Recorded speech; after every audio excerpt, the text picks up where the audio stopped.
같은 사람인데도 다른 여러 가지의 모습으로 그렇게 보일 때가 있습니다.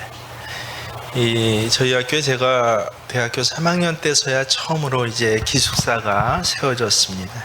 그 당시에 가장 최고의 시설로 너무 잘 지었습니다. 많은 사람이 추첨을 해서 들어갔습니다. 처음에는 거리 순이었습니다. 그리고 성적 순이었습니다. 저도 상대적으로 주소가 의정부였기 때문에 서울에 거주하는 사람보다 거리가 멀어서 그래서 들어갈 수 있었습니다. 근데 들어오고 싶은 사람이 요새도 그렇지만 많다 보니까요. 거기다가 또 가격도 굉장히 쌌습니다.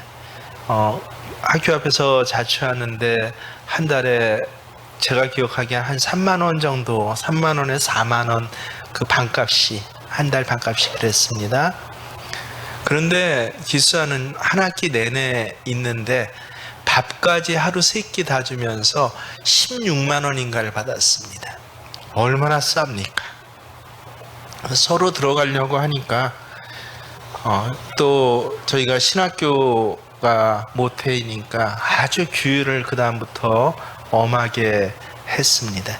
그래서 몇 점이 되면 퇴사를 곧장 당하고 대기자가 들어오는 그런 제도를 세우고, 그래서 기숙사 사감 밑에 4동이 있었거든요. 4명의 동장을 두어서 당시 시간으로 11시면 기숙사 문을 닫고, 그리고 6시면 열고 11시부터 6시까지는 기숙사 안에서 꼼짝 못하도록 그렇게 아예 규율을 정해놨습니다. 근데 저희 대학 시절이 벌써 30여 년 훨씬 전이니까 그때 대학생의 문화가 뭐입니까? 여러분 혹 기억하실지 몰라지만 고래사냥이라는 노래에 보면 그때 젊은이들 독재시대, 암울한 시대 이들이 할 수 있었던 거, 술 마시고 노래하고 춤을 춰봐도. 요새는 또 많이 한 5년 전부터 그게 문제가 되면서 사라졌는데 술 마셔도 죽을 정도로 마십니다. 데모를 해도 목숨을 걸고 합니다. 그러다 보니 이 규율을 지키는 게 쉽지 않습니다. 그래서 흔히 술 마시고 뭐 하다가 늦게 들어가는데 그럴 때 딱 앞에 사감 선생님이 지키고 있으면 체육 교수였거든요. 그래서 이분이 지키고 있으면 벌점이 되고 3번인가 늦게 들어가면 아마 퇴사를 당하는 거여서 애들이 얼마나 두려웠는지 모릅니다. 근데 저는 감사하게도 늦게 들어가면서도 아주 반갑게 들어갔습니다. 다른 애들은 동장은 대학원생들이 했거든요. 동장이 있어야 눈치를 보고 형 나 좀 들여보내줘 해서 들어갔는데 사감 선생님 있으면 멀리서 기다립니다. 근데 저는 이 사감 교수 있을 때 아주 반갑게 들어갈 수 있었던 이유가 뭡니까? 그게 부활절 그 동네 시골교회에 특별 새벽 기도를 했는데 5시 새벽 기도입니다. 제가 사감 선생님한테 부탁을 했습니다. 제가 부활절 특별 새벽 기도에 2주 동안 새벽 기도 나가야 되니까 1시간만 저는 먼저 나가겠습니다 했더니 굉장히 반가워하는 거예요. 알고 봤더니 독실한 크리스찬입니다. 자기도 붙잡혀 있어서 원래 집이 서울인데 이 사감하느라고 조금 기울 잡는다고, 그래서 주중에 여기 있어야 되는데 자기도 부활절 특별 새벽기도 나가겠다고. 그래서 유일하게 이 기숙사 문 열고 5시 이전에 4시 반쯤에 그렇게 문을 열고 나갈 수 있는 사람이 되었고, 이 사감 선생님도 한 3일은 같이 저하고 그 앞에 한 5분 거리에 조그만 시골 교회가 있었거든요. 거기 같이 갔습니다. 자, 근데 제가 더 빨리 일어날까요? 사감 선생님이 더 빨리 일어날까요? 언제나 제가 1시간 먼저 일어나서 30분 먼저 기다리니까 이제 이게 부담이 됩니다. 한 3일은 자기도 해보겠다고 했는데 하루 빠지고 이틀 빠지니까 굉장히 저한테 미안해합니다. 어제 잘 갔다 왔어? 라고 해서 잘 갔다 왔습니다. 기다리지 않았어. 밖에 좀만 기다리다 갔습니다. 그런 게 이 보름 동안 한 2, 3일 되고 보니까 그 다음부터 이분이 저에 대해서 어떻게 생각합니까? 술 마시고 노래하고 춤을 추는 학생이 아니구나 해갖고, 그래서 이 제가 늦게 들어가고 하는 거에 대해서 굉장히 오히려 어서 들어와, 오늘 열심히 공부하다 왔나봐 하고 이상하게 저만을 그렇게 잘 봐줬습니다. 그래서 이 기숙사 들어갈 때 보면, 혹시 늦을 때 보면 이 상암이 아니라 관장 선생님이 계실 때는 어때요? 저는 굉장히 반갑게 들어갑니다. 저 왔습니다 하고요. 근데 다른 애들은 어떻습니까? 야, 이번에 걸리면 퇴사당하는데 하고 몰래 숨어갖고 기다립니다. 근데 같은 기숙사 관장이라도 어때요? 어떤 아이에게는 참 반가운 모습으로 얼굴이 비춰지고, 어떤 아이에게는 야, 나를 자를지도 몰라 라고 하는 모습으로 얼굴이 비춰지는 것입니다. 왜 이 이야기를 이렇게 자세히 소개해 드리냐면요, 오늘 말씀이 바로 그렇기 때문에 그렇습니다. 계시록 앞에 부분에 예수님께서 7교회에 나타나셔서 말씀을 하시는데, 7교회마다 다른 모습으로 나타나십니다. 어떤 교회에게는 이런 모습으로, 어떤 교회에게는 이런 모습으로 나타났습니다. 가장 먼저 나타났던 에베소 교회는요, 어떤 모습으로 나타났냐면 손에 7뼈를 붙잡고 계시는 모습으로 나타나셨습니다. 2장 1절 말씀 우리 함께 읽습니다. 에베소 교회 사자에게 편지하라. 오른손에 있는 7뼈를 붙잡고 7 금 촛대 사이를 거내신 이가 이르시되, 오른손에 뭐 했다고요? 7뼈를 붙잡았다. 에베소 교회는 칭찬은 참 많이 받았지만 한편으로 책망을 받았습니다. 처음 사랑을 잃었다, 최고의 사랑을 잃었다 라고, 그래서 그 잃은 사랑을 되찾으라 라고 해서 7뼈를 붙잡으신 예수님의 모습으로 교회는 주님의 손에 꼭 붙잡혀 있어야 돼, 이렇게 해서 에베소 교회는 예수님이 7뼈를 붙잡으신, 예수님 손 크신 것 같아요. 한 손에 어떻게 7뼈를 다 붙잡으셨을까요? 하지만 그렇게 나타나셨습니다. 지난 시간에 우리가 또 은혜를 나눴던 서머나 교회는 어떤 모습으로 나타나셨습니까? 여러분 기억하시죠? 죽었다가 다시 살아나시니로. 8절 말씀, 2장 8절 함께 읽습니다. 서머나 교회 사자에게 편지하라. 처음이며 마지막이요 죽었다가 살아나신 이가 이르시되. 왜 서머나 교회는 죽었다가 살아난 이로 나타나셨습니까? 마찬가지입니다. 이것 하나하나의 뜻이 있습니다. 서머나 교회 예수님께서 칭찬 많이 했지만 꼭 이런 믿음을 가져라 라고 예수님이 또 에베소처럼 권면했죠. 어떤 믿음이요? 죽도록 충성하라 라고 권면하셨습니다. 충성은 죽도록 하는 것입니다. 정말 죽도록 충성하면 다시 살아나신 예수님께서 오히려 더 거룩한 모습으로 생명의 삶, 새로운 삶을 살리시겠다고 죽음에서 다시 살아나신 생명의 모습으로 나타나신 것입니다.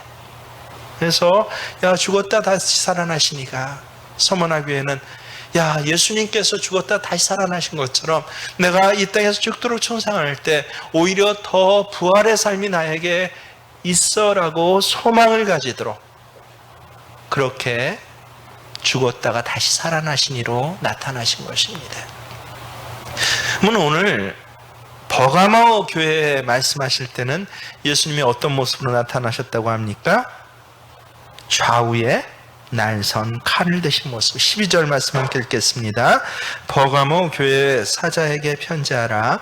좌우에 날선 검을 가지신 이가 이르시되. 자, 그럼 여러분에게 첫 번째, 두 번째를 자세히 풀어드렸으니까 질문을 하겠습니다. 왜 버가모 교회에게는 좌우에 양날선 검을 가지신 지니신 모습으로 예수님이 나타나셨을까요?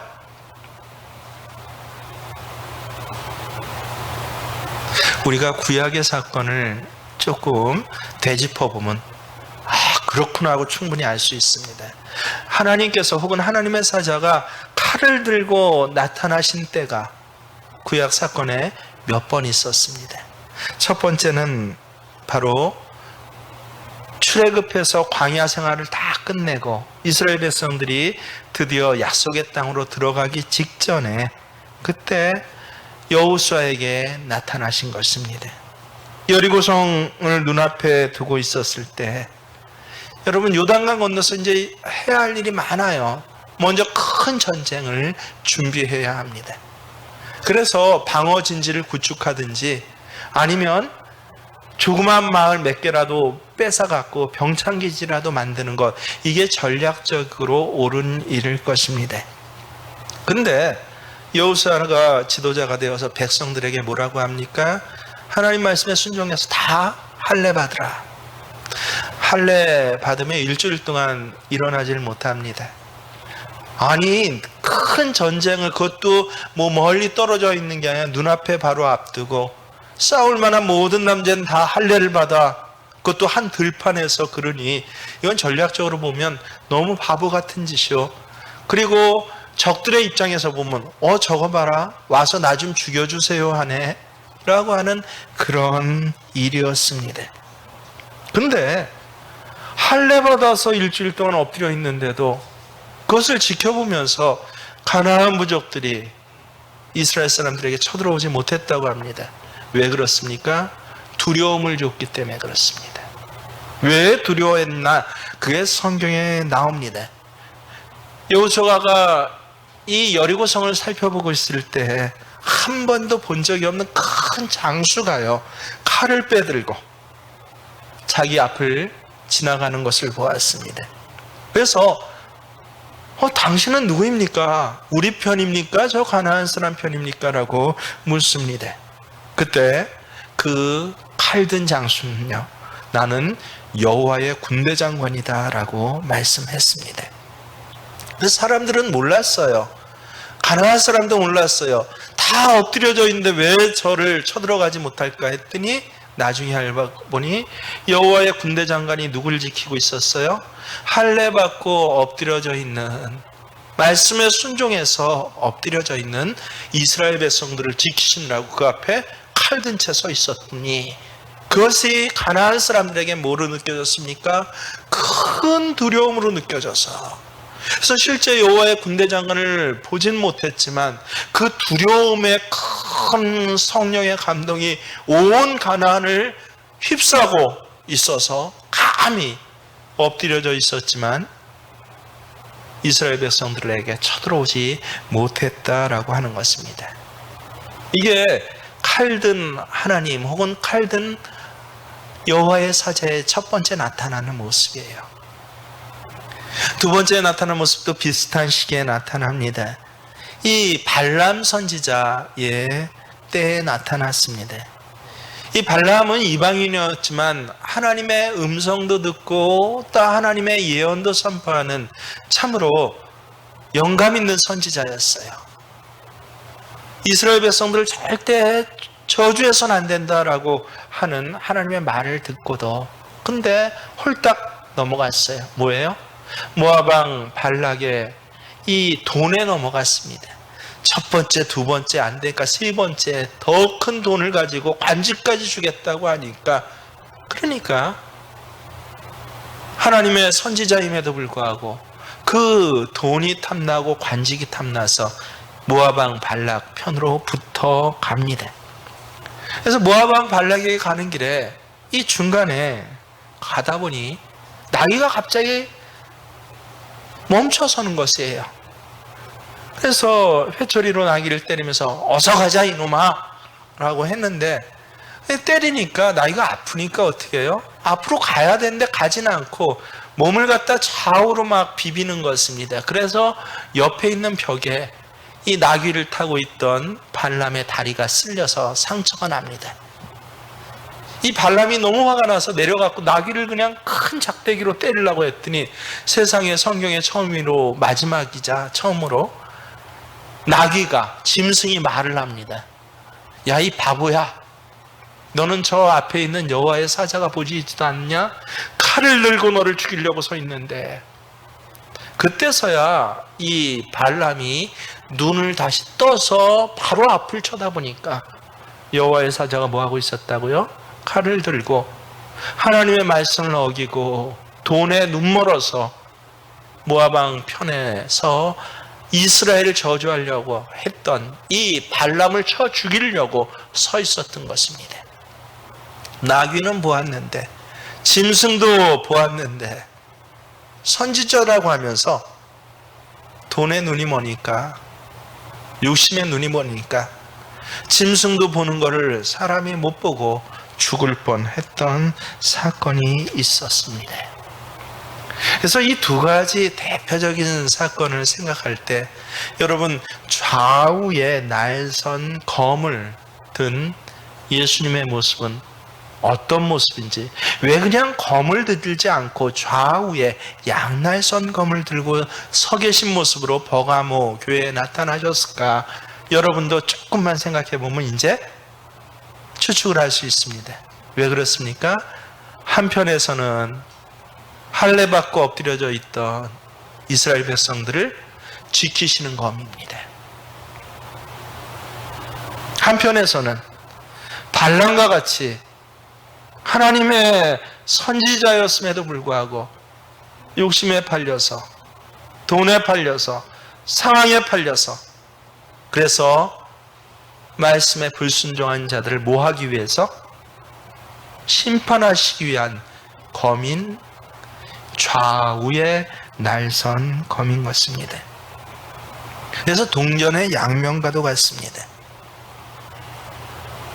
좌우에 날선 검을 드신 주님은요, 한편에서는 하나님의 말씀을 순종하게 하는 사람에게는 축복이에요. 지키시는 축복이십니다. 근데 다른 편에서는 불순종하는 자에게는 가장 무서운 심판으로 다가오시는 분, 그분이 누구입니까? 예수님이다라고 하는 것입니다. 12절에 나타난 이 검이요, 16절에도 또 나타나고 있습니다. 함께 읽습니다. 그러므로 회개하라. 그리하지 아니하면 내가 내게 속히 가서 내 입의 검으로 그들과 싸우리라. 여러분에게 묻겠습니다. 버가모 교회는요, 그럼 좌우에 동전의 양면과 같은 보호와 심판이란 날선검을 드신 예수님 앞에서 보호를 받는 교회일까요? 심판을 받는 교회일까요?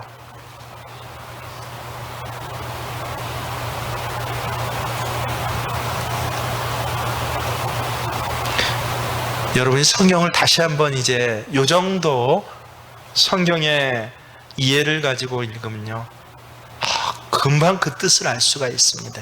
계시록이라고 해도 어렵지가 않습니다. 먼저 버가모 교회가 처한 정확한 사항이 13절에 기록되어 있습니다. 함께 읽습니다. 내가 어디에 사는지를 내가 아노니 거기는 사탄의 권자가 있는 데라. 내가 내 이름을 굳게 잡아서 내 충성된 증인 안디바가 너희 가운데 곧 사탄이 사는 곳에서 죽임을 당할 때에도 나를 믿는 믿음을 저버리지 아니하였도다. 사탄이라는 이름이 아주 직설적으로 언급된 것은 성경에 몇 구절 안 됩니다. 그런데 그 중에서 가장 많이 언급된 게 바로 이 요한계시록 2장의 버가모 교회에 대한 말씀에서 가장 많이 언급됩니다. 이 버가모라는 이 도시는요, 터키 에베소 위쪽에, 제가 기억하고 있는, 어제 찾아보질 못했는데 에베소에서 한 우리 춘천에서 화천 거리 정도 위쪽에 있는 그 도시입니다. 베르가모라고 지금 불리는데요, 이 도시 위에는 이 터키 쪽은, 산 쪽은 굉장히 가파르고 나머지는 다 구릉이에요. 평지입니다. 서쪽 해안 쪽으로는요. 그래서 350m 하면 굉장히 높은 곳이에요. 딱 그 평원 한가운데 350m짜리 산이 이 베르가모에 있는데요, 이 산 위에서 정상에서 보면 온 주변이 다 보인다고 합니다. 근데 바로 거기에 아크로폴리스가 형성되어 있고요, 산 그 중에서 가장 꼭대기에 제우스 신전, 그리고 술의 신, 그리고 아디오니소스 신전, 아테나 신전 등이 지금도 유적으로 남아 있다고 합니다. 근데 특별히 이 베르가모가 유명하고 역사적으로 이렇게 특이한 것은 뭐냐면, 이 로마가 지배한 이 그리스 문화에는 다 신전이 있어요. 근데 신화 속에 나오는 신전을 세운 게 아니라 옛날 고대 도시에 살아있는 로마의 황제의 신전을 세운 것은 이 버가모가 아주 특별합니다. 그래서 이 버가모에는 이 아테나 신전에 함께 아우구스투스 황제의 신전을 같이 세웠습니다. 그러니까 이 원래는 이 로마에 부속되지 않는 아주 발달한 상업 도시인데요. 어때요? 로마가 공격해오고 세력이 높아지자 자연 스스로 항복을 했어요. 그러고 나서 그 항복에 우리는 당신들 로마에게 적극적으로 충성하겠습니다라고 하는 표시로 뭐를 했어요?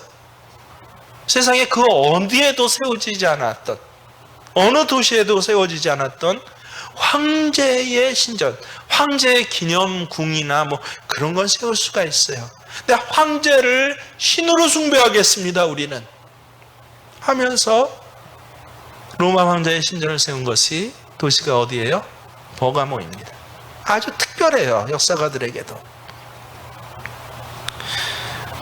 우상 숭배, 그것도 살아있는 권력에 대한 숭배, 이것이 특별했던 지역, 그것이 버가모입니다.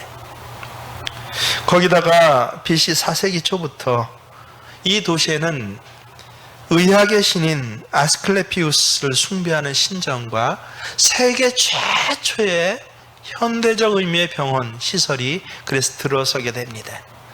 그래가지고 이곳에서 이른바 요새 시행하고 있는 심리치료, 음악치료, 목욕치료, 식이요법 등이 여기서 병영되는 그런 병원이 세계 최초로 세워지게 됩니다. 근데 동시에 이 하도 이 우상과 신전 또 권모술수에 능하다 보니까요, 마술과 그리고 치료의 신들의 도움을 받고 사탄의 숭배가 병을 치료하기 위한, 그래서 살아있는 권력도 숭배하고 병 치료하기 위해서 세계에서 사람들이 몰려들면요, 거기에 어때요? 사탄의 힘으로, 주술적인 힘으로 현대적인 병원 시설로 유명해갖고 사람들이 찾아오면, 한편에서는 어떤 사람들이 아주 어두운 주술적인 힘으로 병을 치료할 수도 있다라고 하는 사람들이 함께 속해 있던 곳이 바로 버가모였습니다. 그래서 여러분, 제가 요가하는 사람들을 사실 굉장히 안 좋아합니다. 왜 안 좋아하냐면요, 요가가 굉장히 좋은 운동은 사실이에요. 근데 요가의 정신이 뭔지 아세요? 우상 숭배예요. 철저히 귀신 숭배입니다. 기본적으로 하는 말, 태도, 뭐 마음의 안정을 취하고 하는, 그것으로부터 몸을 움직여가는 것을 배우는 것이 요가예요. 그러다 보니까 요가의 심취함은 인도 신의 심취하는 길로 자연히 가게 되고, 실제로 거기 빠져든 사람들이 20년 전에 얼마나 많은지 모릅니다. 그래서 아주 단적으로 제가 요가하지 마십시오라고까지 교인들에게 얘기하기도 했습니다. 운동을, 몸을 유연하게 하고 운동을 하는 게 아니라 사실 속에 뭐가 있는 거예요? 힌두신에 대한, 이방신에 대한 섬김의 표현들이 몸으로 표현되는 것입니다. 그걸 알아야 돼요. 근데 모르고 이건 운동이니까 하고 하다가 들어가다 보면 요가의 요기라고 해서 여기에 단계가 점점 있지 않습니까? 단계를 높여가면요, 몸만 움직이서는 안 됩니다. 마음도 따라가야 한다라고 배웁니다. 결국은 기독교인 권사가, 집사가, 심지어는 목사님, 사모님들 중에도 요기들이 다 돼 있어요. 이런 위험성을 갖고 있던 곳이 바로 버가모입니다. 예수님께서 우리는 위험하다라고 했지만 예수님께서는 이런 도시를 뭐라고 표현하시는 거예요? 한 번도 그런 표현을 성경에 하신 적이 없어요. 근데 이 도시는 뭐가 있는 곳이다?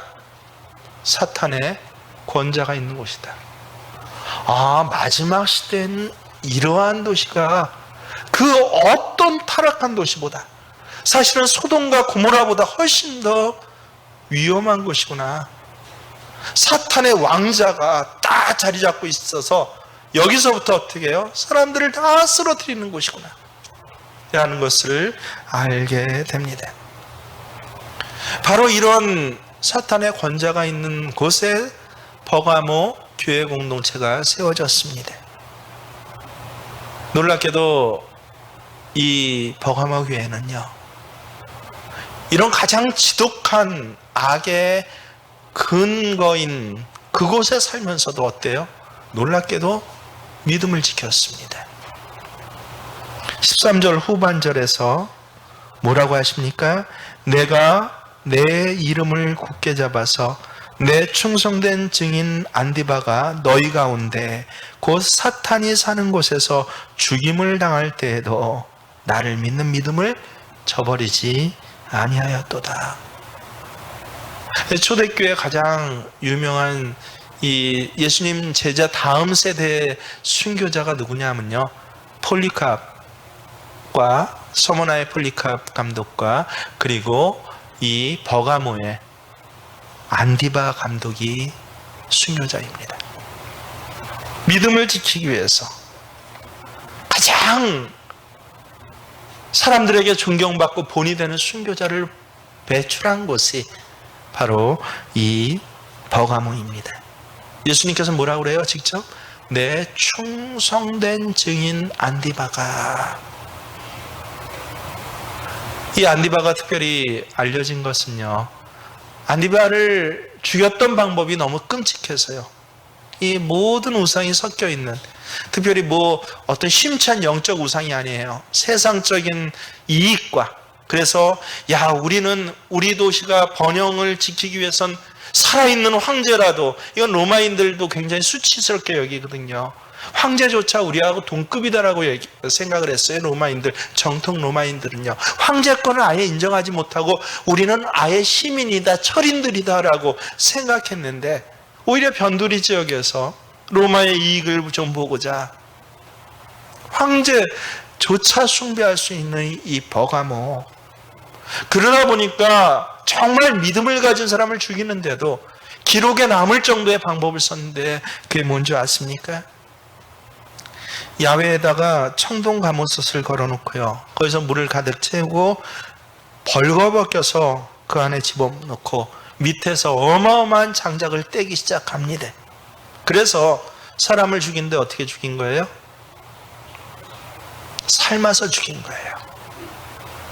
칼로 목을 치든지 사자굴에 던지든지 하면 죽음의 순간이 잠깐입니다. 근데 물이 끓어오르면서 삶아서 사람이 죽었다고 생각해 보세요. 얼마나 잔인하고 끔찍합니까? 왜 이렇게요? 누구든지 예수를 끝까지 믿겠다고 하면 이렇게 죽을 거니까 너희들 이거 보고 예수 믿을지 결정해 라고 하는 협박용입니다. 저는 공개적으로 강단에서도 정치인 얘기하는 건 처음인데, 이 정세균이라는 총리가요, 이런 협박용으로 교회를 지지난주에 협박하는 걸 보고 깜짝 놀랐습니다. 정말 교회에서 환자가 발생해서가 아니라 마치 애들이 잘못하고 좀 애들 말을 듣게 하려면 제일 먼저 누구를 혼내야 돼요? 큰형을 혼내면 동생들이 조용하잖아요. 그것처럼 기독교인들을 가장 먼저 큰 소리쳐서 혼내서 나머지 꼼짝없이 정부의 방역 지침을 따르게 하겠다는 강력한 정부의 의지를 보여주겠다는 식의 그런 정치 공세를 보고 제가 그 다음부터 하나님 앞에 이름을 두고 기도하기 시작했습니다. 저 사탄과 같은 놈,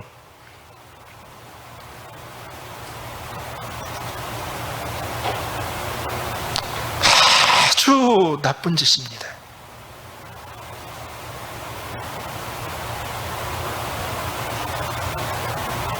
정권의 어떤 힘을 얻기 위해서 감히 교회를 갖다가 대표적으로 한 대 때립니까? 그래놓고 2주 만에 어떻게 했어요? 더 가다간 이제 세력이 결집되고 저거 내게 또 나니까 이제 교회는 풀어주겠습니다. 얼마나 교활하고 비열한 정치 수수인지.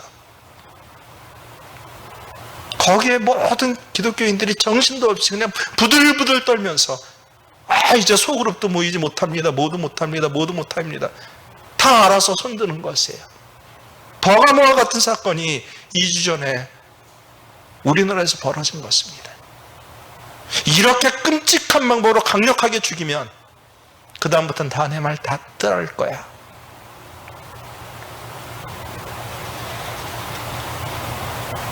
근데 안디바는 어떻게 했어요? 오히려 하나님을 찬양하면서 예수님조차 뭐라고 안디바를 칭찬합니까? 충성된 증인. 여러분, 충성이라는 말을 지난주에 우리가 배웠죠. 무슨 충입니까? 충성 중자인데 마음심 위에 가운데 중자가 있습니다. 마음의 가장 가운데 것을 드리는 것. 성은 무슨 성이에요? 이룰성이에요. 말씀 언변에 이룰성이 있습니다. 그래서 내가 말하고 고백한 것을 반드시 이루는 것. 어떤 일이 있어도 이루는 것. 안디바가 바로 그런 사람이었다 라고 칭찬하는 것을 씁니다. 그 버가모 교회에 검을 들고 나타나셨으니 예수님은 심판의 주로 나타나신 것입니까? 보호하시는 주님으로 나타나신 것입니까? 보호하신 주님으로 나타난 것입니다. 근데 그냥 검이 아니라 무슨 검이에요? 양날 성검이에요. 보호만 하시는 것이 아니라 한편에서는 어떻습니까? 버가모에 안디바와 같은 사람이 있는 반면에 버가모에 또 아주 책망을 받을 사람이 함께 있었던 것이에요. 그 책망이 14, 15절에 기록되어 있는데 두 가지로 요약될 수 있습니다. 하나는 발람의 교훈을 지키는 자들, 또 하나는 니골라당의 교훈을 지키는 자들이 있었다라고 하는 것입니다. 니골라당의 교훈이란 무율법주의적인 방종자를 뜻합니다. 특별히 성적인 방종에 빠진 무리들입니다. 무슨 소리냐면 영혼은 구원받았으니 우린 영혼으로 하나님 나라 가니 몸은 어떻게 돼? 처음엔 좋은 의도로, 그래서 금욕주의로 시작해요. 언제나 방종주의는요. 철학사상도 마찬가지고 어떤 이데올로기도 마찬가지입니다. 철저한 금욕주의. 몸은 좀 상처가 나고 핥혀지고 좀 몸이 야위고 힘들고 어디가 심지어 잘라져도 우리의 영혼이 깨끗하게 지켜진다면 그거는 문제가 될 것 없어. 이렇게 시작하는 것 같지만 언제나 성경의 원리에서 벗어나면요 어떻게 해요? 조금 지나가면 맞아, 영혼만 지켜지면 몸은 어쩌도 상관없잖아 하면서 오히려 어떻게 해요? 방종주의로 빠지는 거예요. 이게 바로 발람의 교훈, 니골라당 무율법자들의 교훈인 것입니다. 방종주의는 나중에 쾌락주의가 돼요. 그래서 영혼은 깨끗하게, 몸은 마음대로. 발람의 교훈은 무엇입니까? 아까 잠깐 말씀드렸죠. 민수기에 선지자인데 뭐를 받고? 돈에 눈이 멀어서, 자리에 눈이 멀어서, 당장의 이익에 급급해서 이스라엘 백성들을 저주하는 자리에 나갔던 자. 심지어 그것이 안 먹히니까 하나님께서 못하게 하셔요. 끝까지 입에서 저주를 하려고 야몽하고 저주가 자기는 퍼부어 되는데, 근데 실제 들려지는 음성은 뭘로 들려져요? 이스라엘을 축복하는 음성으로 들려지게 하나님 만드셔요. 그러니까 이 모압 왕 발락이 화가 나요. 아이 저주하라고 돈 주고 여기까지 불러왔는데 왜 축복을 하냐고. 장소를 동서남북 바꿔봐야 되고 마찬가지입니다. 그러니까 발람이 고백을 해요. 하나님께서는 내 입술로 저주 못하시게, 내가 아무리 저주하고 싶어도 이스라엘은 저주 못하게 하신 게 하나님이시다. 대신 내가 이 돈 받았으니까 한 가지 꾀를 알려줄게. 무슨 꾀를 알려줘요? 이스라엘 백성들, 하나님께서는 거룩한 걸 좋아하시는 분이야. 지금 이스라엘 백성들이 40년 동안 광야에서 훈련받은 것도 뭐 해지라고 훈련받은 거예요? 거룩해지라고. 그래서 거룩해져서 이제 곧 가나안 땅으로 들어가기 직전인데, 근데 저들을 해치려면 칼창으로는 안 돼. 왜? 하나님의 사자가 지키고 있으니까. 그러니까 저들을 어떻게 해치면 돼요? 거룩에 흠집내면 된다. 많이도 필요 없어. 이스라엘 장로 지도자들, 장로들 몇 명만 불러다가 살짝 흠집만 내면. 그래서 모압의 그 예쁜 이 배꼽티 입은 예쁜 여자들을 술시중 들게 해서 그 바알부올이라는 공터에서 큰 나무 밑에서 아주 멋진 잔치상을 차려놓고 우리는 당신들에게 항복합니다라고 하면서 항복의 표시를 어떻게 해요? 장로들 오셔갖고 이 항복의 자리에서 연회를 함께 즐거워주세요. 이스라엘 장로들이 기분 좋게 갔더니 거기서 어떤 일이 일어납니까? 이른바 술 마시고 노래하고 춤추고 성적인 방종을 하니까 거기에 홀딱 넘어가 버립니다. 그래서 이스라엘이 정말 괴멸될 뻔한, 광야 훈련을 잘 받고도 하나님께서 전염병으로 불을 일으키셔서 아예 이스라엘을 다 싹 죽여버리려고 그렇게 전염병이 일어나고 불이 일어날 때, 그럴 때 막아선 사람이 누구예요? 비느하스입니다. 근데 이 엄청난 사건이 바로 발람의 교훈이에요. 여러분, 교회가 왜 욕을 먹습니까? 교회 성도들 때문인가요?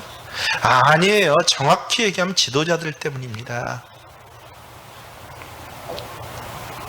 몇 주 전에 정세균이라는 사람이 그런 식으로 기독교를 모독하고 정략적으로 이용해도 교회 지도자들 누구도 일어서서 항거하지 못합니다. 그래도 다행스럽게 무슨 또 3번째, 4번째 정도 규모의 단체가 일어나서 이래서는 안 됩니다. 나중에서 그것도 며칠 지나서야 서명을 발표했는데, 우리 기장 같은 경우에 입 꼭 다물고 오히려 협조하라고 해요.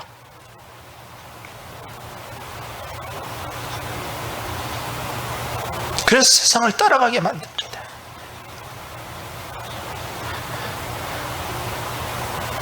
그럼 권사님들이 새벽기도 안 하면 밑에 후배 집사님들, 청신들이 할까요? 그건 영적인 문제니까. 밖에 나가서 교회 장로, 집사, 권사가 섞이는 일을 자꾸 하면 교회는 어떻게 됩니까? 밖에 나가서 목사가 자꾸 섞인 일을 하면요, 이 시대엔 이것도 필요해, 저것도 필요해. 여러분, 우리가 분명히 알아야 할 것이 있습니다. 교회는 교회, 사회는 사회가 아니에요. 교회와 사회는 하나입니다. 성도에게는요. 교회 안에서 행동과 사회에서 행동이 달라서는 안 됩니다. 장사를 해도 어떻게 해야 됩니까? 거룩하게 해야 합니다. 가장 먼저 시간표가 거룩해야 됩니다. 물질이 거룩해야 됩니다. 마음이 거룩해야 합니다. 이게 깨지면 약간 흠집만 났는데 다 깨진 겁니다. 세상은 앞으로 계속 우리를 섞으려고 할 거예요. 포스트 모더니즘 이후로 섞이는 것이 계속되다가 이 코로나19 이후에는요, 아예 섞이는 것이, 그래서 이 언택트하게 섞여버리는 그러한 사회가 도래할 겁니다. 예배 드리면서 예배가 아니고, 예배를 안 드리는데도 예배 안 드리는 게 아닌 그런 식의 시도들이 계속 있을 것입니다. 세상은 자꾸 우리를 섞으려고 합니다. 하지만 분명히 성경은 뭐라고 합니까? 하나님은 섞이는 것을 질색하신다고 했습니다. 그래서 레위기에 보면요, 레위기, 민수기, 신명기에 보십시오. 아예 이 혼합주의를 하나님은 아예 경멸하십니다. 심지어는 짐승도 섞여 키우지 마라. 양과 소도 섞여 키워서는 안 돼. 곡식을 심어도 섞어 심어서는 안 돼. 옷을 입어도 무슨 옷은 입지 말라고 그래요? 섞인 옷. 무슨 소리예요? 혼방.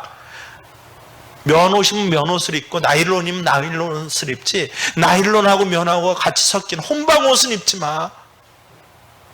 물론 이 규례를 문자적으로 준수할 필요는 없지만요, 그 정신만은 정확히 그렇게 살아야 한다는 것이에요.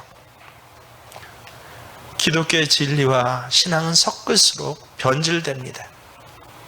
순수의 원리에 붙어있는 사람들이 그리스도입니다. 그래서 고린도후서 2장 17절에서요, 이 생명의, 너희는 그리스도의 향기다, 너희는 그리스도의 생명이다, 사방에 썩은 냄새를 풍기는 사람이 있는 반면에 생명의 향기를 내는 사람이 있는데 그 사람이 어떻다고 했습니까? 고린도후서 2장 17절을 찾아보십시오.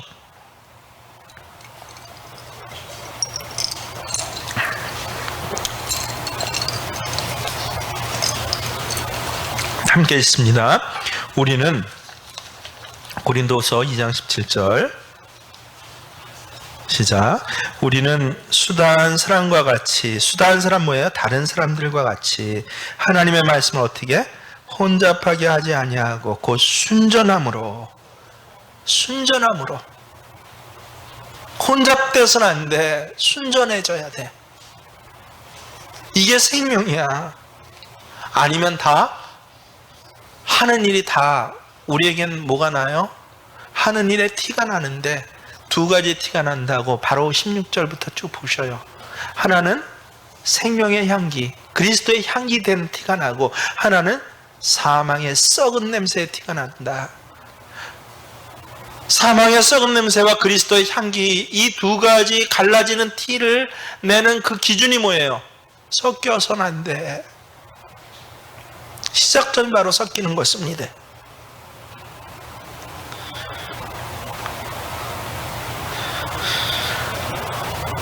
그래서 양날 선 검을 가지고 오신 주님, 그러므로 회개하라. 그러지 않냐면 내가 내게 속히 가서 내 입의 검으로 그들이 누구입니까? 버가모 교회 안에는요, 놀랍게도 두 부류의 사람이 있었네요. 안디바 순교자와 같이 섞이지 아니하고 믿음의 진실함을 지켜가는 사람들이 있었고요, 한편에선 니골라당 교훈과 발람의 교훈을 쫓아서 대충 섞여가면서 세상과 그렇게 벗하며 살아가는 사람, 바로 그들에게 가서 어떻게 한다? 내 입에 검으로 그들을 치리라.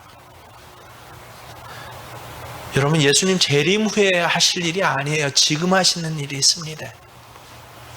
예수님의 입에서 검이 나와서 쳐져요. 쳐진다는 게 죽는다는 일인가요? 아니요. 구원에서 떨어져 나간다는 것입니다. 아예 잘라져요. 가지치기 하는 것처럼. 그게 오늘날 우리 사회에서 일어나지 않습니까? 하지만 이것을 극복하고 그 믿음의 순수성을 지킨 사람들에게는 어떻게 한다? 17절에 보면 감추어졌던 만나를 준다. 세상 사람들이 알지 못하는 것으로 이스라엘 백성들은 먹고 살았습니다. 광야에서 준비했던 떡이 떨어지면 오아시스를 만나지 못하면 우린 죽을 거야. 아니요. 감추어졌던 만나와 반석의 물로 하나님께서는 이스라엘 백성을 살리셨습니다. 여러분, 코로나19 시대에 여러 가지 공항과 경제 상황이 어렵고 사업장도 분명히 경향성이 달라질 겁니다. 잘 되는 사업장, 여지껏 이거는 보증해야 하는 사업장들이 어마어마하게 무너져 갈 것입니다. 있는 직장도 쫓겨날 것이에요. 그럴 때 세상과 자꾸 섞여서 그럼 요래볼까 하면서 원칙을 바꿔가면서 이야기하는 사람들이요. 아니요. 그때 하나님께서는 그 원칙을 지켜가면서 처음에 순수성과 처음에 신앙의 기준을 지킨 자에게 뭐를 주신다? 감추어졌던 만나를 주신다. 생명교회 교우들은 세상의 이익이 아니라, 부동산 최하액이 아니라, 비싸게 팔아가지고 남겨진 숫자가 아니라, 이 감춰진 만나로 살아가신 저와 여러분 되실 주의 이름 축원합니다. 그것만 주십니까? 또 하나 기가 막힌 걸 더 주셔요. 뭐를 주셔요? 17절 말씀 하반절 또 시작. 또 흰 돌을 줄 터인데 그 돌 위에 새 이름을 기록한 것이 있나니 받는 자밖에는 그 이름을 알 사람이 없느니라. 고대 세계에서 흰 돌은요, 인정과 입장의 표지입니다. 검은 돌은 거절과 쫓겨남을 의미합니다. 한마디로 흰 돌은 뭐예요? 인정하는 거예요. 무죄하다 인정하고, 너는 내 편이야, 들어와도 돼, 너에겐 권리가 있어, 이걸 인정하는, 요새로 얘기하면 보딩 패스와 같은 것입니다. 비행기를 타려면요, 특별히 보딩 패스라는 승차권이 있어야 합니다. 이 승차권이 없으면요, 절대 아무리 급해도 아무리 대단한 사람도 비행기를 탈 수가 없습니다. 이 승차권은 누구에게? 믿음을 지킨 자에게. 어떻게? 섞이지 않은 자에게 주신다. 보딩 패스의 특징이 뭐예요? 버스표에는 이름이 없어요. 지하철표에는 이름이 없습니다. 근데 놀랍게 이 보딩 패스에만 이상하게 이름이 기록되어 있습니다. 이 이름 기록된 사람만 탈 수 있는 것, 이게 보딩 패스입니다. 근데 이름이 기록되긴 기록되었는데, 기록된 이름을 딱 보니까요, 예전 이름이 아니라 어떤 이름이 기록되어 있더라? 새 이름이 기록되어 있더라라고 합니다. 성경에 새 이름으로 바뀌어진 사람이 몇 명 있어요. 아브람이 아브라함이 되었고, 사레가 사라가 되었습니다. 야곱이 이스라엘이 되었고, 바울이 사울이 되었습니다. 가만히 보니까 이 새 이름을 받은 사람의 공통점이 무엇입니까? 믿음의 순전성을 끝까지 지킨 사람들, 섞이지 않은 사람들. 새 이름을 받게 되면 이제는 예전의 삶을 살지 않아요. 이삭이 점점 가나안 안으로 본토 본향 그 헤브론 산지로 향해서 옮겨갔듯이 점점 하나님의 사람으로 정갈하게 세워지게 됩니다. 그때 하나님이 보증이 되어주시는 것이에요. 여러분, 버가모 교회에게 예수님이 하신 말씀 뭡니까? 한마디로 믿음을 지키라. 어떤 믿음이요? 섞이지 않는 믿음. 무슨 소리입니까? 세태가 이러니까 이렇게. 아니요. 믿음의 원칙, 원리를 세태가 어떻게 하든 지키십시오. 거룩을 지키십시오. 거룩은 다른 것이 아닙니다. 구분된 것이에요. 섞이지 않은 것이에요. 여러분, 가장 쉬운 거룩이 물질의 거룩입니다. 물질을 하나님 것 내 것 섞어놓고 보딩 패스를 받기를 원해요? 감추어진 하나님의 비밀한 만나가 내게 주기를 원합니까? 아니요. 예수님 무슨 모습으로 오신다? 양날선 검의 모습으로, 오히려 그들을 뭐하기 위해서? 쳐내기 위해서 오신다고 하십니다. 코로나19 이후에 로마 황제와 같은 권세를 가진 돈이요, 물질이 여러분 앞에 그렇게 다가올 것입니다. 그때 이 물질의 문제가 섞여지면요, 그 다음부터는 예수님이 나를 보호하시고 내 기도를 들어주시는 분이 아니라 무슨 주로 오셔요?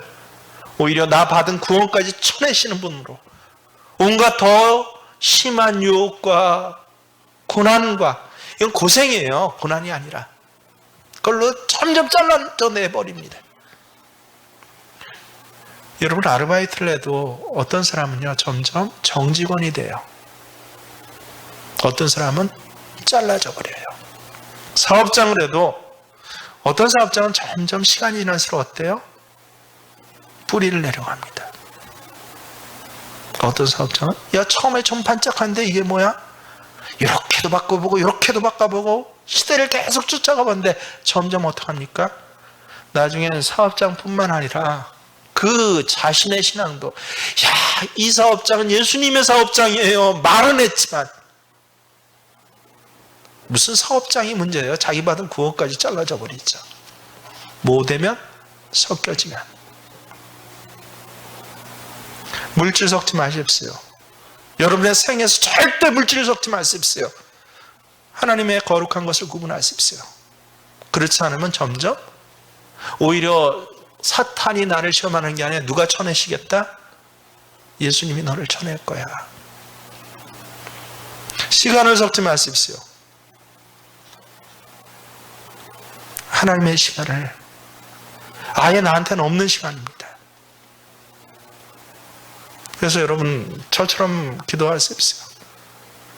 집안에 장례가 나와도 하나님 주일은 안 납니다. 왜요? 없는 시간이라. 아버님 어머님 돌아가셔도 주일날 끼면 제가 못 갑니다. 저한테 왜? 없는 시간입니다. 그리고 기도하는 겁니다. 하나님의 시간표를 미리 만들어 놓고 살아가는 것입니다. 근데 주일날 장사를 해요? 주일날 아르바이트를 해요? 주일날 세상 투잡을 뛰어요? 섞인 사람들은 어떻습니까? 내가 문제가 아니라 하나님이 양날선 검으로 나에게 다가오십니다. 그게 버가모 교회가 주신 교훈입니다. 순전한 믿음을 지킬 때 뭐와 뭐를 주신다? 비밀한 만나, 감추어졌던 세상 사람들은 도저히 알 수 없어. 너 어떻게 그런 데 먹고 살 수 있니? 어떻게 그렇게 하는데 장사가 되니? 아니, 난 하나님의 비밀한 만나로 살아가. 그리고 흰돌, 하나님의 인정, 보딩 패스가 나한테는 있어. 이 놀라운 비밀한 만나와 하나님의 흰돌을 가지시고 이제 코로나 이후의 모든 시대를 오히려 특별한 하나님의 사랑으로 살아가실 수 있는 저와 여러분 되시길 주의 이름으로 축원합니다. 우리 함께 나 무엇과도 주님을 바꾸지 않습니다.